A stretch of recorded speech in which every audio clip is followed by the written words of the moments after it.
Brigitte Lahaie, Sud Radio, le Love Conseil.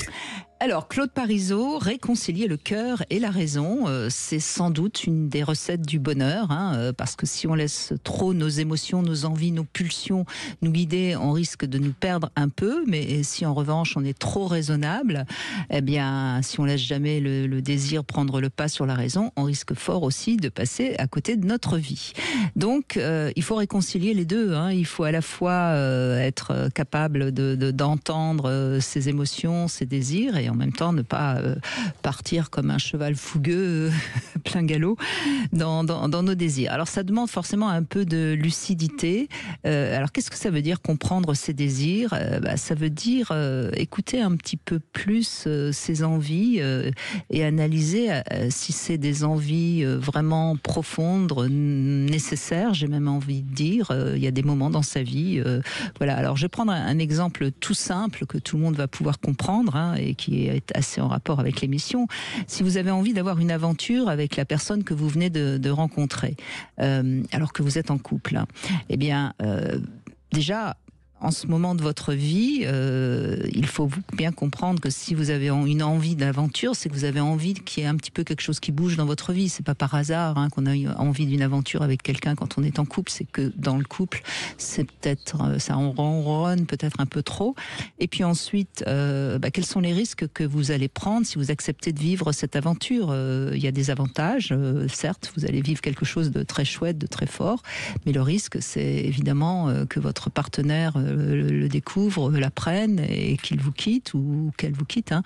Ou peut-être qu'il va falloir concilier les deux, ce qui n'est jamais très facile. Une aventure d'un soir, ok, mais vous pourriez tomber amoureux et à ce moment-là, ça va vous écarteler. Enfin, on voit bien à quel point nos désirs, ils sont pas toujours faciles à réaliser, mais si on ne les écoute pas, on risque d'être trop raisonnable. Oui, je suis d'accord. Et puis, déjà, quand vous dites ça, c'est que j'ai plein de copains qui, quand je leur demande c'est quoi, t'as envie de quoi, c'est quoi ton désir, ils savent pas. C'est-à-dire qu'ils ne le sentent pas. Ils savent pas parce qu'ils ne sentent pas. Donc le premier apprentissage, c'est apprendre à sentir. Et moi, c'était mon chemin parce que je sentais rien, vu que je me suis coupé complètement à l'âge de 2 ans, ça a été tout le chemin. Et quand on le sent, et après, c'est qu'est-ce qu'on en fait de ses désirs. Et on dit toujours, il n'y a pas forcément besoin de passer à l'acte.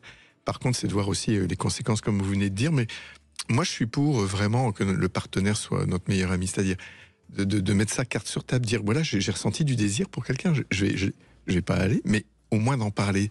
J'ai remarqué que ça ouvrait, alors ça crée beaucoup de vulnérabilité, ça crée de la peur que l'autre le vive mal, et puis parce que pour l'autre, rien que d'avoir du désir, c'est tromper. Ça va dépendre quand même de la relation à la possessivité de notre partenaire, parce que c'est quand même un peu dangereux d'aller dire à l'autre qu'on a eu du désir pour quelqu'un. Je suis un peu motivé quand même, moins que vous sur ce... moi, je sais que c'est son apprentissage, je veux dire, c'est au fur et à mesure, si on n'a pas parlé du tout, de dire ça comme ça va être un peu trop brut.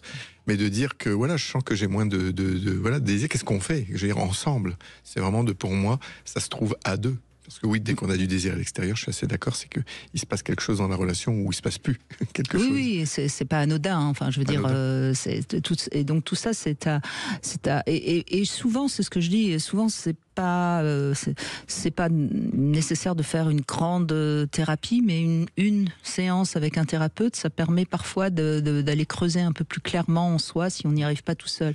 Et c'est parfois mieux parce que quand on en parle à un ami ou une amie, il va réagir en fonction de son propre vécu ou de sa propre façon de voir la vie, ce qui n'est pas forcément la nôtre. Moi, j'ai créé le stage sexualité pour couple aussi, pour parler aussi, pas que parler, parce qu'on fait travailler dans les chambres, mais parler sur le thème de la sexualité. Et on se rend compte, et je me rends compte, que les couples, même les couples de thérapeutes, ne parlent pas sexualité. Ils parlent de sexualité, mais pas de leur sexualité, de leurs envies, de leurs limites, de quand ils ont envie de dire non. Donc c'est vraiment de créer un espace, et c'est ça l'imago aussi, c'est que ça crée tellement de sécurité qu'on peut parler de ces choses-là. C'est pour ça que je disais de dire, là j'ai du désir, c'est sûr que si on le balance comme ça risque de faire du mal, mais dans le dialogue, bien avec quelqu'un qui accompagne, oui, on peut dire des choses qu'on n'aurait jamais osé dire, et ça se passe vraiment toujours bien. Donc, de mon expérience en tout cas.